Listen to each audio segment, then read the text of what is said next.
by the end of the day, I still sleep my 6 hours a day. I still drink Coke. I still drink water from time to time from tap water. So we all the same. The only difference is what do you do with the time that you're awake, and that's it. Yes.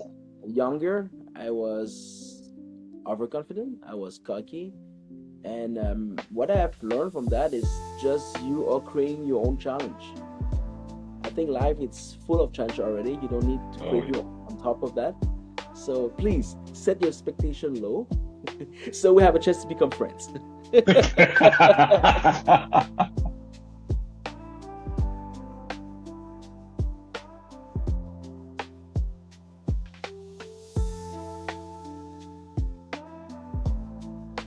Hi, everyone. Welcome to the Unlock Potential podcast, where we interviews inspiring entrepreneurs in different kind of domains.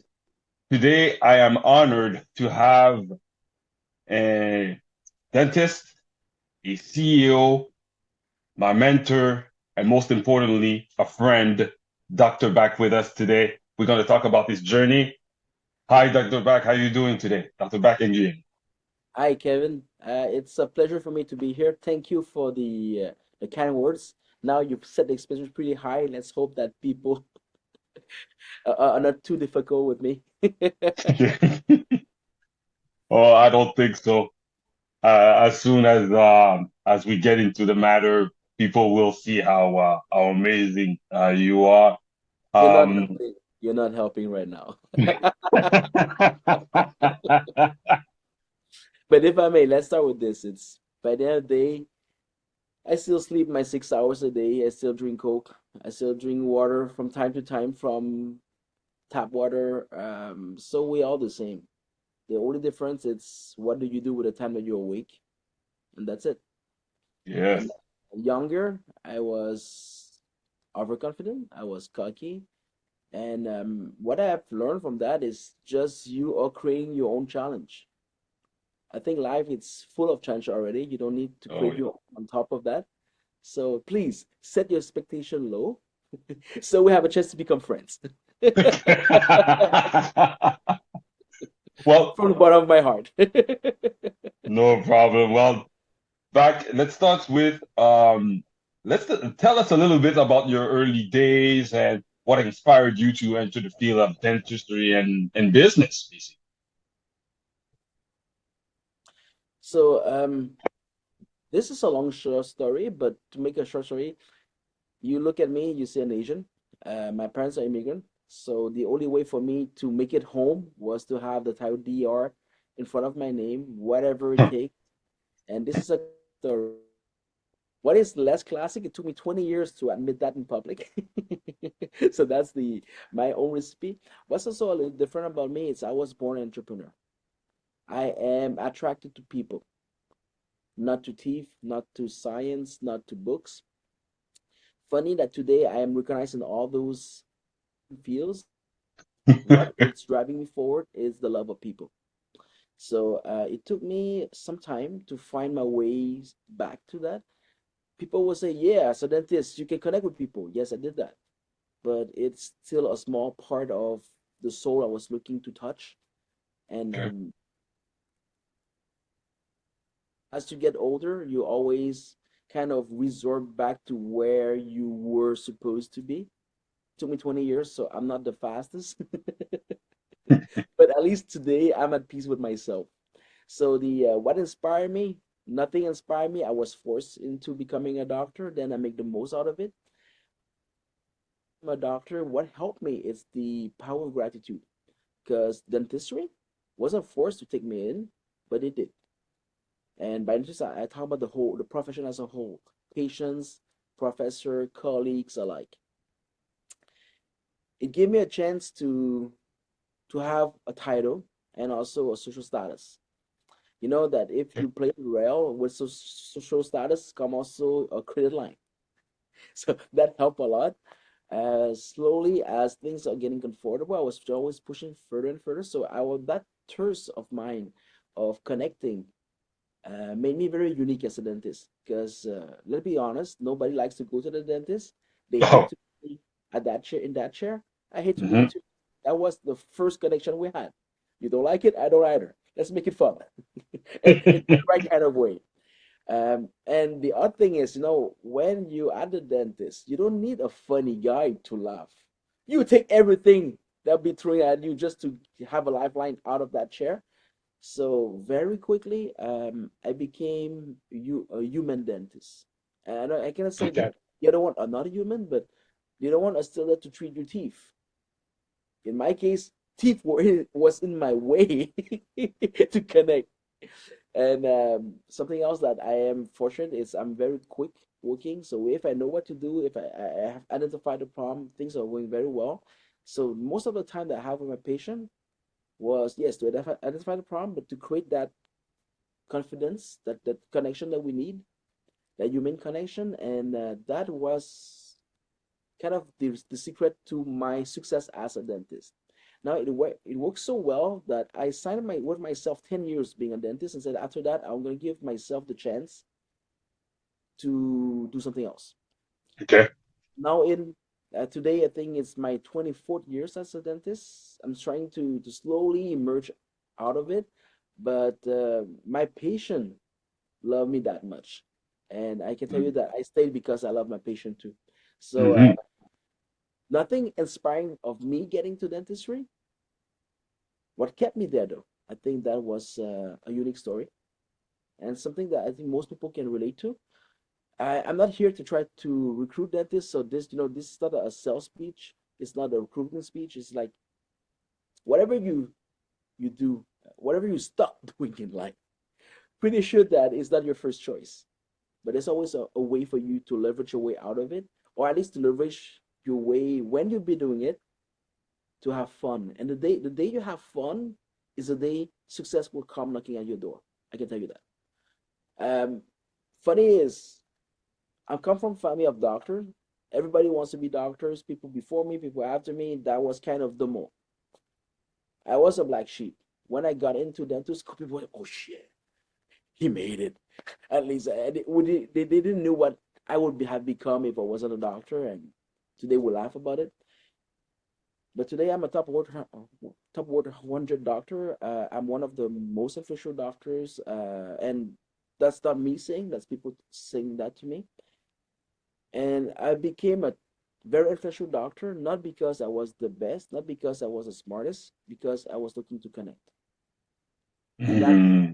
me being unique, me being the best at what I do, and me doing something that nobody else was doing.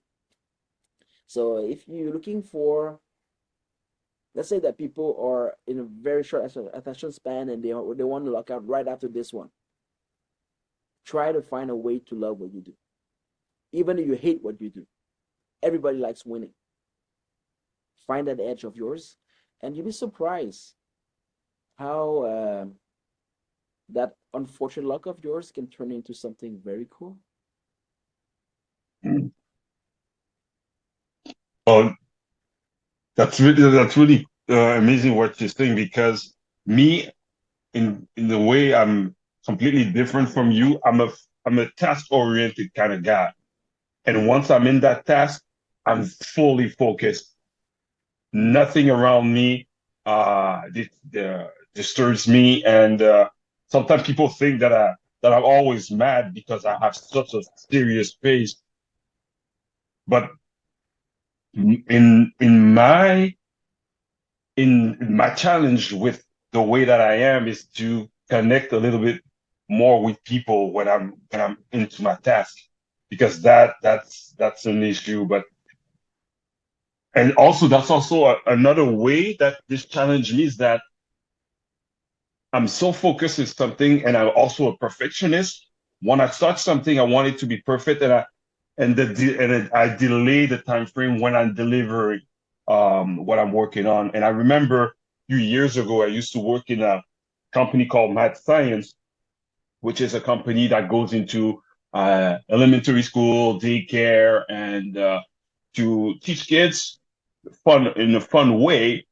The good thing about science, because I have a biochemistry background with my studies, I have a bachelor and a master degree into that.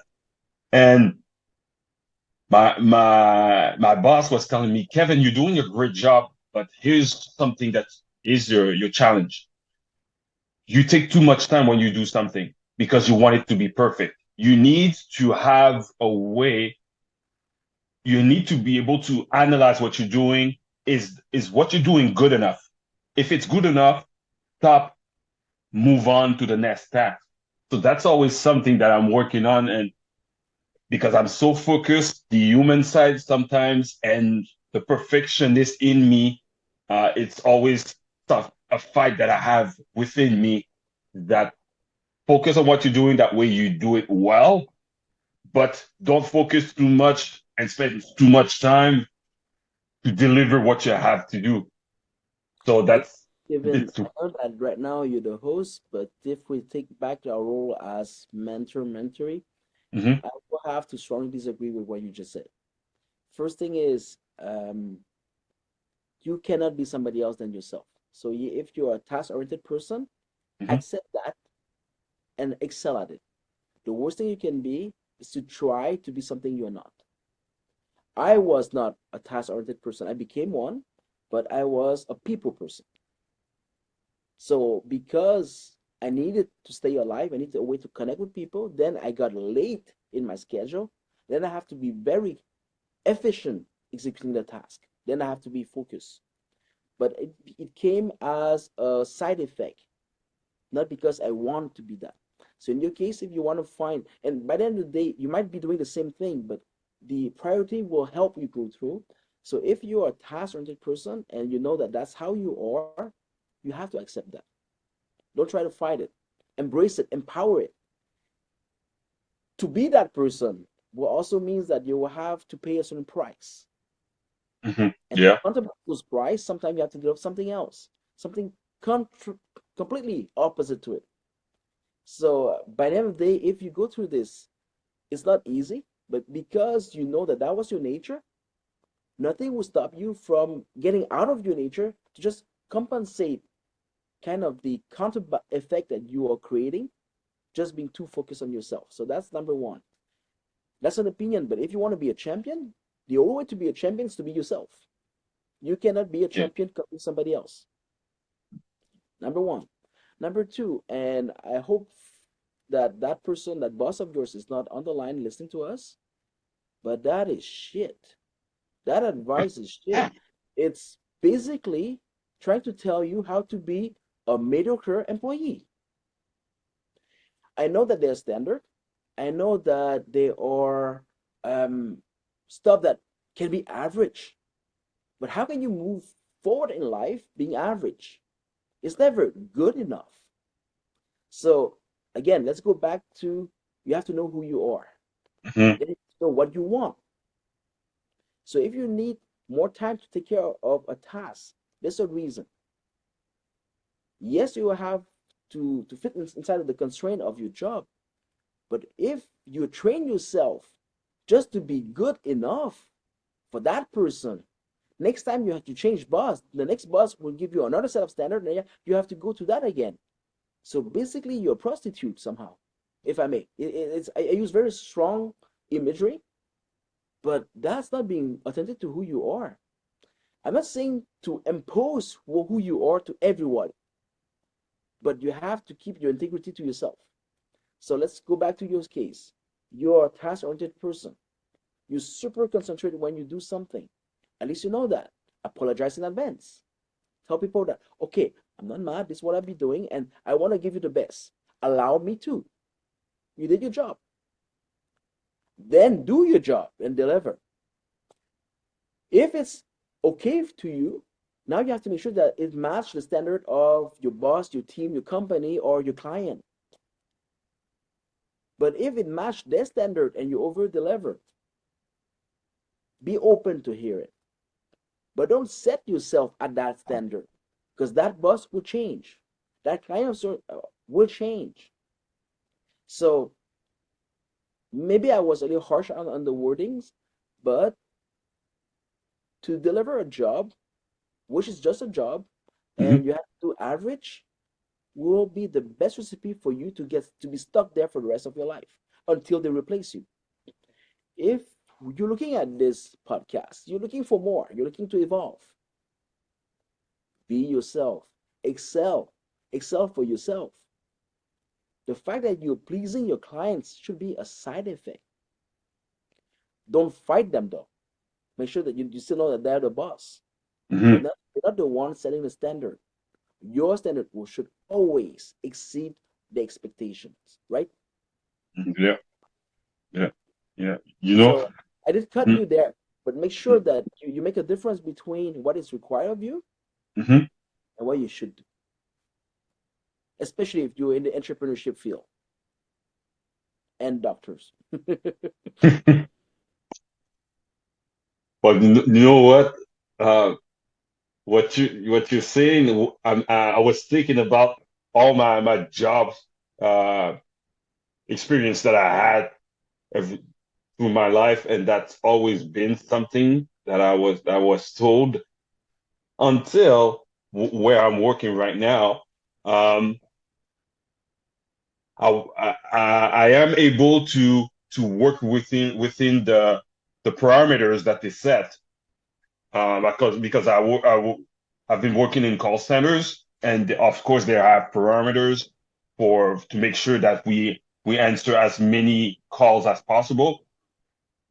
And they were always telling me to be careful with the time that I was spending on calls. However, at the end of the day, I am always the best regarding to the evaluation. Every time I was getting evaluating, I was always hitting 100% and stuff like that. So they realized that, okay, well, it takes a little bit more times on calls with the customers, but once the call is done, there's no following calls for customers that are calling back because what I provided was the wrong information and stuff like that. So they have been able to uh to less be after me on the time that I've been spending on the phone with every customers because they know, look, Kevin, at the end of the day, we know we trust him. There's no worries about him because he delivers the goods. He Yeah, it takes a little bit more time with the customers, but at the end of the day, whatever the customer called, or at this point, I'm at the chat department now. Whenever the customer comes in and asks for something, I deliver. He delivers. So let him do what he's doing. For the people who are listening to this podcast, you have to know who you're taking your advice from. I'm a world Mm. record author. I wrote 150 books plus, because I don't count all of them until lately, within less than 7 years. Uh, I teach speed and momentum. That's why you are following my mentorship program. Mhm. So basically, I'm taking time. I have my standard set at some point, but it doesn't come with always a price. It will come with challenges, which you have to overcome to compensate. But you're saying that it takes time too. I agree.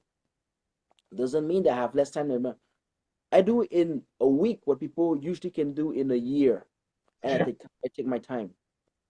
And how can you conjugate quality and speed? It's something very hard too. And Yes. you set yourself the same standard, and you know that it will never be perfect because perfection is a lie. It is made perfect in narrative afterwards. While you're doing it, it's never perfect. But you do the best with what you have, then you move on, and then you keep improving on that. So I just want to make clear that doesn't mean that you take your time, that is necessarily a bad thing of efficiency or productivity. Doesn't also mean that because you're very quick at what you do, that your result is not good. It's all depending on knowing who you are Hmm. and how to set your standard. So if I want just to clarify, what I told you today is not to rebel against your boss, not to tell Hmm. them that oh shit. It's to set your standard at your own pace and then raise them and raise them. But every time that the standard of your boss or your clients it's met, that's an average. Every time you over deliver, that you have exceeded expectation, now you're a champion. Yes. Careful, that's a race. Because if you keep dealing with the same people, expectation will raise up slowly. You're the one raising the bar. That's fine. So that's why you still always have to keep evolving and over delivering on your own promise. I know it's a very subtle nuance, but if you have set the fact that you know who you are, you know what you want, the rest will fall in line. If you skip those two questions, it's a mess. Because you never know what to believe when people talk to you. Is that an advice? Is that a criticism? Is that just to sabotage you? You don't know that until you have a strong base. And the base you can change. It's always you. Mm. Well, you briefly mentioned the fact that you're a world record author. To put people in perspective, Dr. Bakengrian wrote 144 books in 6 years. Tell us what drives you to write and how do you manage your time to be able to achieve such a high level of productivity? Let me start with the fact that I am a world-class lazy guy. How So, weird is that? This guy is a world record author and he calls himself a world and lazy guy. you've been Okay. with me for a year and a half now, more or less, and you know that how truthful I am to my words, right? Yes. It started because I started a new concept in dentistry, and we have took millions to just advertise that concept. I didn't Okay. have that million. I didn't want to just hire people then to tell them what to say, and they're gonna just scrap the whole thing by the end of the day anyway. So I met a producer, and he was a crazy guy. Said that the only way for you to do this is to go on stage yourself. That was a bad start. I'm lazy, right? Why take that on my shoulder? But I didn't have that 2 or 3 millions that we were asking for to make the marketing campaign. So, okay, I guess I have to do it. And then I basically invent a new way to deliver dentistry based on all the problematic of my profession for the last century. I was about to leave the profession. That was my way to thank my profession and to give a legacy. But then think with me. I was basically going on stage in front of a crowd of people, telling them what they do is wrong. It's a bad start. Yeah. Um, but as a dentist, I didn't understand that because for me, it's simple. You have a pain, which everybody have. If I can identify the pain, now we cut the pain out or we solve the problem. So that's how we are trained as doctor. Mm. It doesn't work like that in real life. That's why you hate your dentist so much. It's because we're trained in that mentality. Imagine that I am in front of a crowd of dentists and I identify the pain. Most of them are in denial. Half will maybe listening. And I tell them what they do is wrong. Jeez. Now they're gonna Good take that luck. thing and throw it back at me. I'm screwed.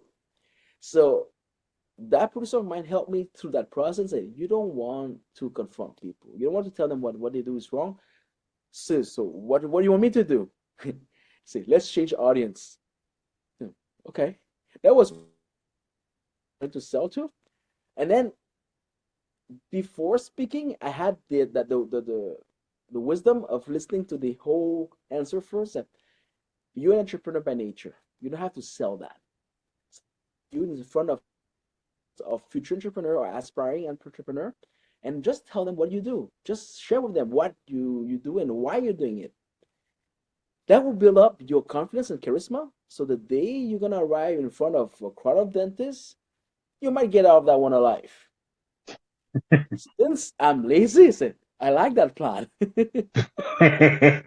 And I didn't have to bet a million or two event, so that was okay for me to take some time to build up my confidence and just since I'm lazy, let's make it easy. So that's how I start embracing the stage. But then here's the curveball. He was a very ambitious producer. I said, "Hey, book you up. Your first gig will be after Michelle Obama." What? By then, President Trump just got elected the first time. Um, I know it's just the first time because I think we all know what's coming, and I'm not for or against, but Michelle Obama was in everybody's mind. So why? Why not her? What? So put yourself in my shoes. I didn't really react at what it's like. I wasn't, by that stage, I wasn't even speaking English fluidly. Oh But my then, God. yeah, a spot on stage in Toronto after Michelle Obama, and I was too proud as a person to walk out of that. But Michelle Obama put the fear of God in me. So I went back home, and I need to prepare somehow. And my producer saw that and said, "Okay, I think I heard you talk, buddy. All you have to do is take a beer and just go on stage. You'll be fine." I was still looking at him like this. And then he understood that, okay, you need a little more. Go watch some TED Talks, prepare a few about your experience, and I'll tell you which ones to take. So I went back home, and by then I didn't even know what a TED Talk was. I heard about it, but I'm so busy doing what I do that I don't have no time watching other people talking about how they inspire or how they do. So I went online, I watched some TED Talks, and it was boring as hell. Couldn't get through it. And by that time, a TED Talk was 20 minutes. Yes, I have ADD. So I stumbled upon a speech of an American admiral, William McRaven, and his speech was, "If you want to change the world, make your bed." And the speech I stumbled upon was also re-edited by a group called Goldcast. So they put music, and it was 3 minutes. It was very emotionally appealing. I got hooked on it. I think I listened to it maybe 20 times the first day. And I have a very analytic mind. So what I did is I went through that and I analyzed the recipe of his great speech. I don't have Okay. the same speech, but if I understood the recipe of it, I might have a chance to at least try to copy it somehow. Yeah, you were able to figure The out the structure, yeah, structure, and once the structure is there, you just put your titles of that structure. But what happened is I've been through that and I started writing about myself, picturing mm, myself on stage with the charisma of Admiral William McRaven, which I don't have, by the way. And the first time you go on stage, you always try to look good, so you talk about what you do best. And I met with another friend of mine. He all the awards in filmmaking in Canada, he had that at least once or twice. okay. And as a dentist, you can meet a lot of great people. And if you start talking to them, it's crazy the kind of friendship you can create. So long story short, I was talking to him about what I was doing and say, he was looking at me and say, "Okay, if you want a real secret to this, stop trying to look good. Share your failures. Share the challenge you have, and this is where the meat is. That's the real story." It makes you human. Okay. I went back home. I took that advice. So instead of trying to write a TED talk of me looking good, Mhm. I start looking at the failures I face. Now, by that time, was around 35, and I've been an entrepreneur most of my life. So maybe at least 30 years of entrepreneurship. You know how many times I fell? Yeah. Yeah. So, and as an entrepreneur, you're always moving forward. So you just keep in mind the best thing that you did, not the Mhm. worst.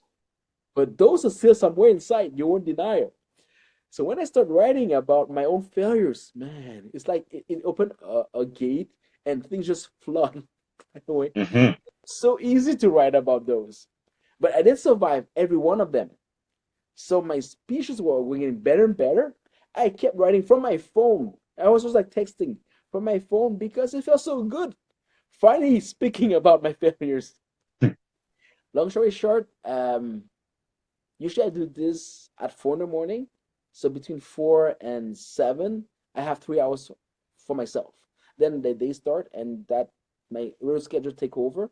Sometimes that I'm so inspired, I would just text while I'll be waiting between patients or be waiting for my wife or kid.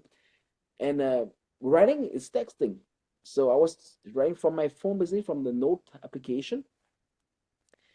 And long story short, within 2 weeks, I sum up 21 TED Talks. Then I Okay. just realized that if I and a TED Talk of 10 to 20 minutes, it's about that 1,500 words to 2,000 words. I wasn't that fluid, so I was I was writing in English just to picture myself on stage, and then that goes of my boot camp as an author and a speaker.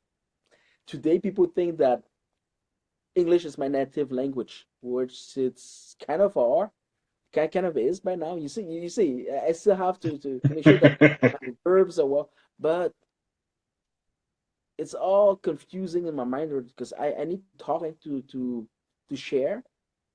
I'm not speaking in French or English. I don't make the difference anymore. But it started there, me writing about my past failures, about how I survived those failures. But for an entrepreneur, how you survive a failure, that's a success. Yes. And that's Yes. a good story to tell because people are relating to you. You don't have to pretend. You can be yourself and then just laugh a bit because now it's done. You're over it. So I put an introduction and a conclusion, and that was my first book written within 2 weeks. And I never realized that Okay. that was a book, and I never realized that I was already starting to make history. What happened after it's I went back to my producer and said, "Hey, it's done." He didn't believe me, but when I showed him the pile of paper, and actually, we never printed that out. It was on an iPad. It was just scrolling through, and holy shit, you did it! But it was in English, and I am very involved as a person, and I have a very heavy past, heavy in a good sense, about my involvement in politics. So he looked at me and said, "You know what's coming?" I remember looking at him and saying, because basically I was doing exactly what the French Quebecer or the French Canadian Quebecois were accusing the successful people of doing. It's as soon as you succeed, you start speaking in English because that's the language of business. Hmm. Nothing against them, but now you just turn your back to the people who raise you basically, and then you embrace them. So I had no regret. I know exactly what I was doing, why I did that in English, but they will be right. Look at me and be mad. So just to respect that, I beat myself to the bone, rewriting the same book now in French. Ha. It was 25,000 words. I can tell you that in French it became 35,000 words. Yes. Basically, and AI was not what it is today. I did that out of hand. Even Google Translate, it slowed me more than it helped me by then. And please, Google, I love you. But uh, all to say that I really want to be truthful to myself and to what I said in the past. So I rewrote the whole book in French. And I want to do that within a month because I was that ambitious. But say, let's say that I can do a book in two languages within a month. That's something cool to say. And as a Yes. founder and as an entrepreneur, I'm very competitive. But to redo something a second time, man, you don't have the same motivation. That that joy of being feeling free when you write, that's gone. Then now it's Hmm. like, oh, I have to do that. You understand the words coming out of it in French and English. And I can tell you that I successfully managed to finish it within 2 weeks and 6 hours. Add that to the first 2 weeks that was done within a month. Hmm. I also made my master degree in French. I didn't have a degree, but I can tell you exactly the difference between French and English. And if you want something simple, A language is something that you use every day to program yourself. Now I know why French people are the way they are and why English people are the way they are. That doesn't mean that one is better than the other, but the way we speak program ourselves. So basically, I had an insight within a month of how we program people, looking at my own failures. So that was kind of a very funny mix, but that was my introduction to a new superpower that I stumbled upon, writing books. Mm-hmm. So yeah, I'm lazy, right? So I'm not even looking to write books. You can see that even in my first book, I said that this is my first book. Not sure that it's going to be a second one. What happened after is I kept waking up without any wake up or device at 4 in the morning. So what happened when you wake up at 4? Before I was writing a book. After I finished those two, to me I was done, and at least for a while, but I kept waking up at 4 in the morning. So at 4 in the morning you wake up and you try to sleep again, it will take you about an hour or so to do. And then you're late because by the time you sleep, now it's the time for you to go to work. So Yes. it's the easiest way to fuck yourself. Excuse my language. So after a few days, I said, okay, I'm awake. Let's wake up. Let's do something about it. Took me about a week to find another subject to write about. And I never stopped since. So count the 2 weeks, multiply that by 7 years, and I'm a little late sometime, but that's how 150 books came on the table. Some take longer, some take shorter. My son of 7, by the time he expressed his wish to write with me, was also one of the main reason why I went so crazy on my numbers. It's because he wanted to join. And it took me a year before I can find a way because I don't know how to write storybooks for children by that time. It took me a year to figure it out. And then as soon as he got in, we had so much fun doing it that basically, this is the numbers. My first year, I had 9 books over 12 months. That's crazy, but that's what I did. Then I was mad because that's, to me, I missed my mark. I like round numbers, so I was looking for 12 on 12. Okay. The next round number I could achieve was 15 on 15. So busy thing with me. I have to write 2 books a month for the 3 months after that mark of Yeah. 12 to be Yes. able to reach that 15 on 15. So the day I reached 15 on 15, I was exhausted. I was done. Then my kid went to me. He was 8 by then. Say, Papa, when are we starting? He said, oh, shit. Oh. That's another story. But long story short, we started and I went to his space. So yes, we wrote children books. It was about 5,000 words a book. But I don't care. It was harder for me to write a 5,000 word story than to write a 25,000 words book because it's another concept. And that kid of 8 have to understand it. He was Yes. understanding it. He was writing with me. So the story was we went back and forth. So very long story short, by that was by the end of November that year. By February, by the almost the end of February, I count the number of books because I had an event to give my first Dr. Back event. I was the anchor of the event. 300 people went just to listen to my story. So I have to go to, okay, how many books do I have? And I lost count. And I count more than once to make sure, but I have 36 books over 18 months and in a week. That didn't make any sense. I went from 15 on 15 to 36 Yeah. with 2 months and a week. My kid happened. And that plus 1 week, I can tell you, because I have to wait for him. We were writing a lot in the holidays vacation. Then we continue a little bit, but he still have to go to school. I still have to have other books to write. And one of the books that I kind of always postpone was one I wrote with my mentor who create 18 billions in value. I was postponing him for my kid. Oh. Long story short, again, I'm saying that, but it is a very long short story. I realized that the love I share with my son allow me to break what I call the sound barrier. I went from 15 on 15, which I gave everything I had, to 36 on 18 Eating. months plus 1 week. And that plus 1 week, it was his spring break. We have to wait for him to complete the final book. But after that, there was no resistance anymore. We were Mm. on a war on our own, a league on our own. Sorry. He must be thinking of me right Yes.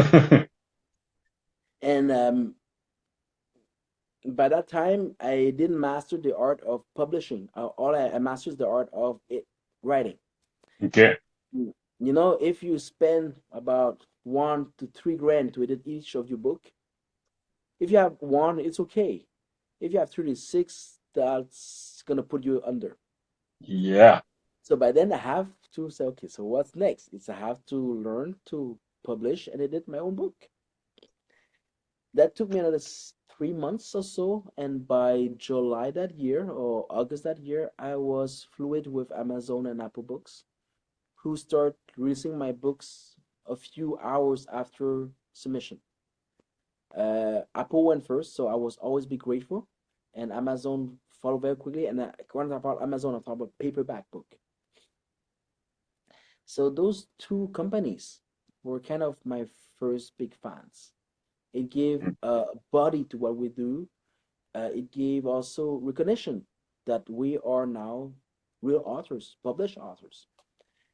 And by then, people were all, you know, some people always like to punch hole in your story. So, oh, if you don't have an editor, so that's not a real thing. You self-published, so yeah, you're the second-class author. Blah blah blah blah blah blah. And I realized that most people talking, they didn't even have a book, or at most they have one or two. Mm. I had 40 or 50 by that time. And keep in mind that I kept my pace going on, so 2 books a month in average. So the end of my year was always the end of August, since I started in September when I first started. Um, and I managed to keep that pace until lately. I still have until the end of August to know if I make my numbers of this year. I'm way behind. But it's kind of the story for the last 3 years. So let's see. And today I have AI, so I won't be shy using it either. But what I'm trying to say here is what really helped me is when COVID happened, everything was closed. The only thing that really was in function was everything that was online. Mm-hmm. Yes. And COVID broke a lot of things, but the book industry was already broken before. COVID just shed light on that, and people that were on Amazon went on keep selling. People that were on Amazon, that was it. Today, even Barnes and Noble are getting the titles from Amazon. So that's just, and Barnes and Noble is the biggest book chain in the United States. I Mhm. think the total 3 billions in annual sales. That was from my last numbers. Maybe it's more or a little less today. I hope it's more, because if there's a message here, I'm a word record writing books, but people don't read books anymore. I cannot blame Yeah. them. And then you have to readjust to. So I kept writing books because it was easy. I know how to do it, and it's the recursion is very fun. Lately, I even mentor people to get them to beat my own word record, so they become word record themselves. So that was another story to tell. Hmm. Yeah. And I know that your next question will be, what would be next? It's been now 3 years that I keep pushing AI to see what else, how can I breathe life into my books so it is more actual to how we consume today. I went Okay. from audiobooks to what we call UAX, which is a movie without image. This is good for fictional books. I even tried that on a self-empowerment book, and that was working too, but the market wasn't there.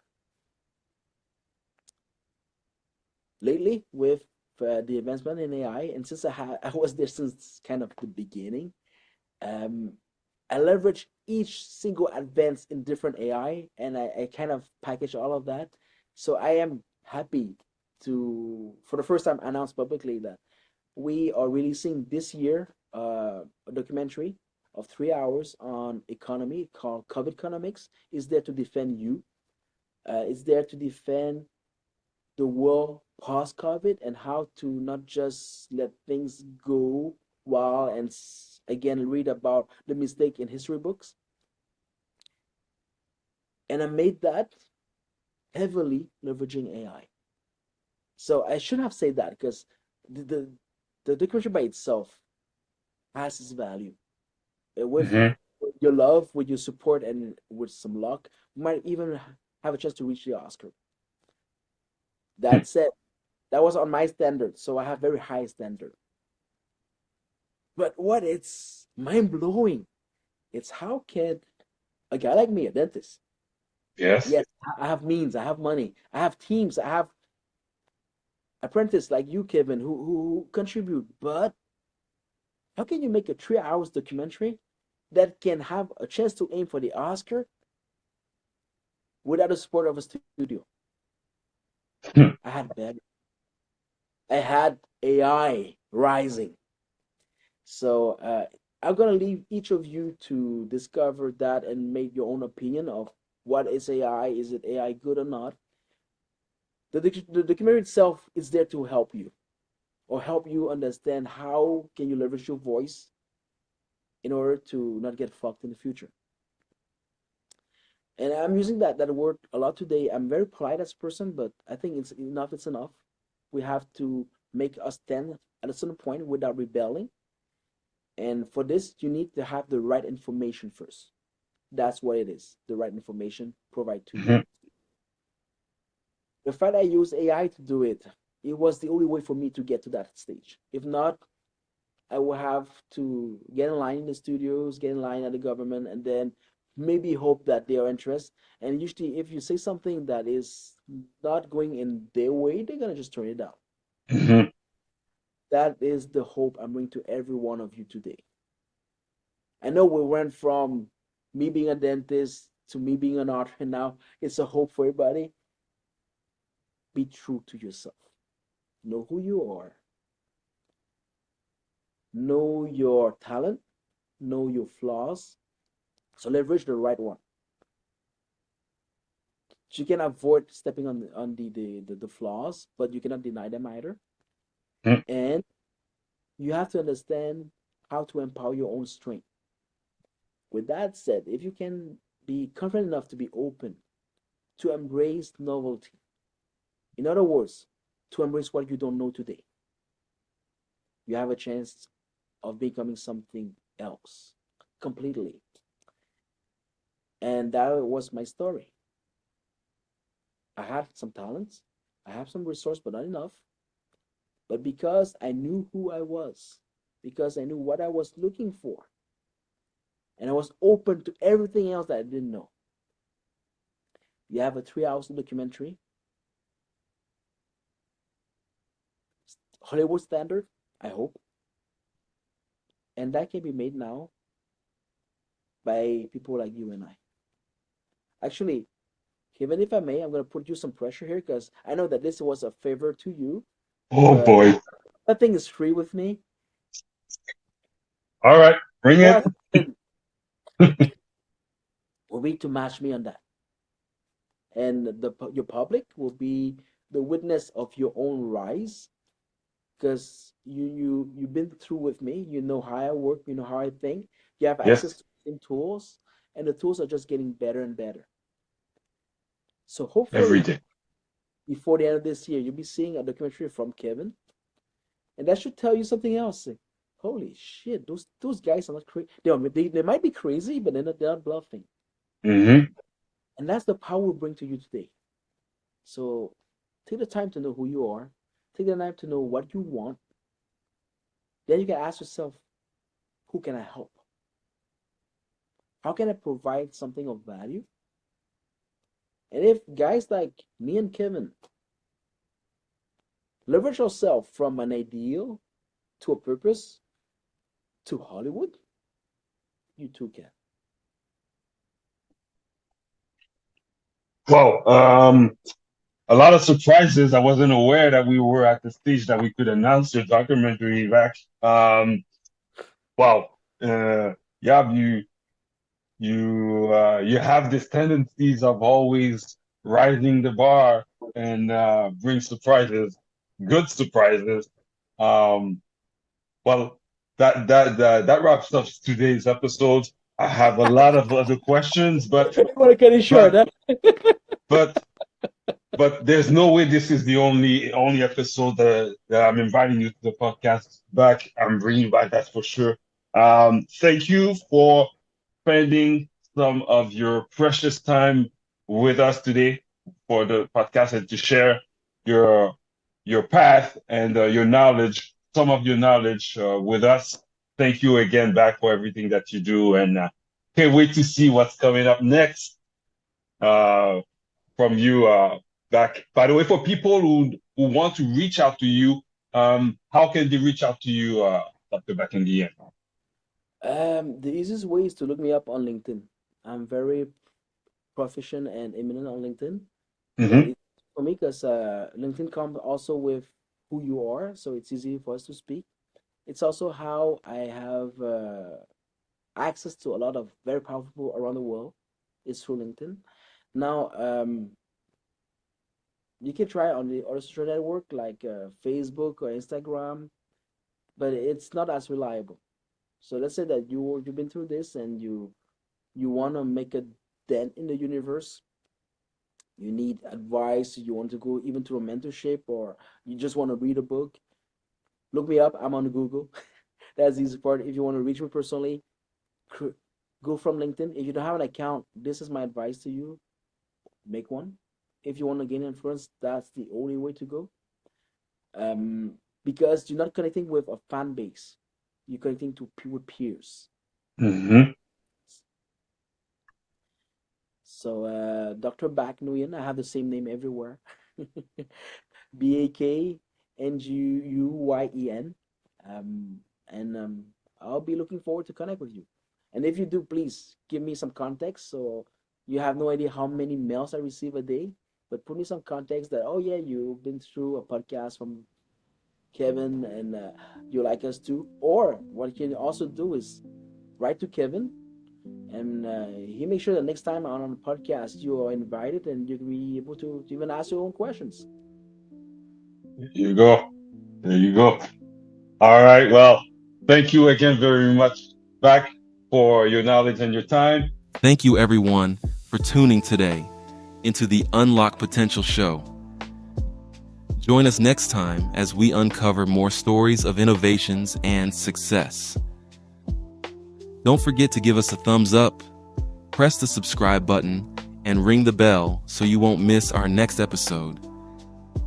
If you have any comments regarding what we talked today, don't be afraid to write them below. And remember, every big journey begins with a small step. Let's take that first step together here at Unlock Potential. See you on the next episode, everyone. Brought to you by Wonder Studio and produced by Kevin Raphael.